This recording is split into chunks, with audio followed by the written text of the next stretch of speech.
አንድ ሰው አታላይ ወይም ማኒፑሌቲቭ መሆኑን እንዴት ማወቅ ይቻላል? 8 የአታላይ ሰዎች ወይም ማኒፑሌቲቭ የሚባሉ ሰዎች 8 ባህሪያቶችን አጋራችኋለሁ። በስራ ቦታ፣ በፍቅር ግንኙነት ምን አይነት ባህሪያት እንዳላቸው በዚች በአጭር ቪዲዮዬ ላጋራችሁ እሞክራለሁ። አንድ ሰው አታላይ መሆኑን ለማወቅ አንድ ብቻ ምልክት መፈለግ አይበቃም።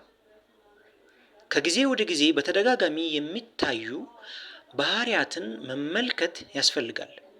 ማንኛውም ሰው አንዳንድ ጊዜ ልሳሳት ወይም በትክክል ላይነጋገር ይችላል።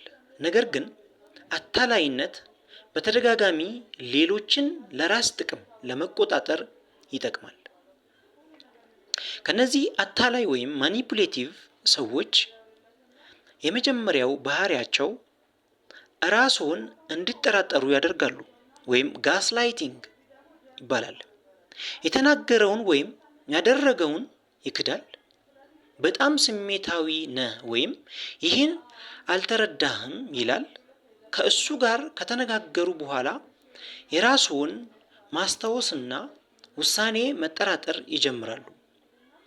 ሁለተኛ ባህሪያቶች በወንጀል ስሜት ወይም ገልት ይጫናል። ለአንተ ያደረኩትን ሁሉ ከረሳህ ይላል። የራስዎን ድንበር ወይም ባውንዴሪ ሲያስቀምጡ ራስዎን ጥፋተኛ እንዲሰሙት ያደርጋል። ሶስተኛ ኃላፊነትን አይቀበልም። ስህተቱን መቀበል ይከብደዋል። ሁልጊዜ ጥፋቱን በሌሎች ላይ ያሳልፋል። አራተኛ በፍጥነት ውሳኔ እንዲወስኑ ይጫናል። እውነት የምትወደኝ ከሆነ አሁኑኑ ወስን። ለማሰብ ወይም ምክር ለመጠየቅ ጊዜ አይሰጡትም። አምስተኛ ንግግሩና ተግባሩ አይጣጣምም። ብዙ ቃል ይገባል፣ ነገር ግን አይፈጽምም። በሰዎች ፊት እና በስውር የሚያሳየው ባህሪ ይለያያል። ስድስተኛ ከሌሎች ሰዎች ያርቆታል። ከጓደኞቹ ወይም ከቤተሰቦ ጋር እንዳይገናኙ ይመክራል። ከእኔ በቀር ማንም አይረዳህም ሌላ ስል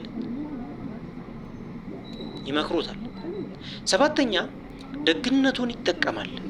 ሁል ጊዜ እርዳታ ይጠይቃል፣ ነገር ግን እሱ አይመልስም። የራሱን ፍላጎት ከእርሶ ፍላጎት በላይ ያስቀምጣል። ስምንተኛ ሁል ጊዜ ራሱን ተጎጂ ያደርጋል። በማንኛውም ግጭት ጥፋተኛው ሌላ ሰው ነው ብሎ ያምናል። ኃላፊነትን ለማምለጥ የሰዎችን ርህራሄ ይጠቀማል። እንዲህ አይነት አታላይ ወይም ማኒፑሌቲቭ የሆኑ ሰዎች በስራ ቦታ ላይ ምን አይነት ባህሪያትን ያሳያሉ? አንደኛ የእርሶን ስራ ራሱ እንደሰራ ሊያቀርብ ይችላል። አስፈላጊ መረጃን ሊደብቅ ይችላል። በሰራተኞች መካከል ግጭት ሊፈጥር ይችላል። አንድ ነገር ሲፈልግ ብቻ ያመሰግናል። በሰው ፊት ይነቅፋል፣ በኋላ ግን እንዳላደረገ ይክዳል። እንዲህ አይነት አታላይ ወይም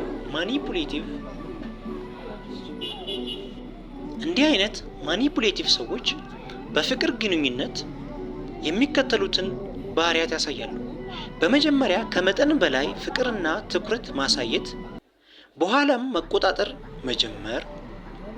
ቅናት የፍቅር ምልክት ነው ብሎ መቆጣጠር፣ ተደጋጋሚ መጉዳት፣ ይቅርታ መጠየቅ ነገር ግን ባህሪውን አለመቀየር፣ የእርሶን ፍላጎትና ድንበር እንዲተው ግፊት ማድረግ።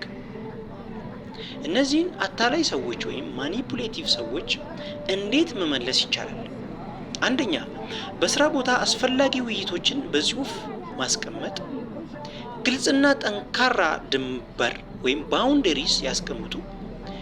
በግፊት ላይ ሆነው አስፈላጊ ውሳኔ አይውሰዱ። ከሚያምኗቸው ሰዎች ምክር ይጠይቁ። ከቃላቸው ይልቅ ተግባራቸውን ይመልከቱ። ባህሪው አስጨናቂ ወይም አስገዳጅ ከሆነ የራስዎን ደህንነት ቅድሚያ ይስጡ እና ከታመኑ ሰዎች ወይም ባለሙያዎች እርዳታ ይጠይቁ። ዋና መልእክቴ ምንድነው? አንድን ሰው በአንድ ድርጊት ብቻ አታላይ ብሎ መፍረድ አይገባም። ሰዎች አንዳንድ ጊዜ ስህተት ሊሰሩ ወይም ደካማ የግንኙነት ዘዴ ሊጠቀሙ ይችላሉ። ነገር ግን ሌሎችን ለመቆጣጠር፣ ለማታለል ወይም ለመጠቀም የሚደረጉ ተደጋጋሚ ባህሪያት ከታዩ በጥንቃቄ መገምገም ይገባል ማለት ነው።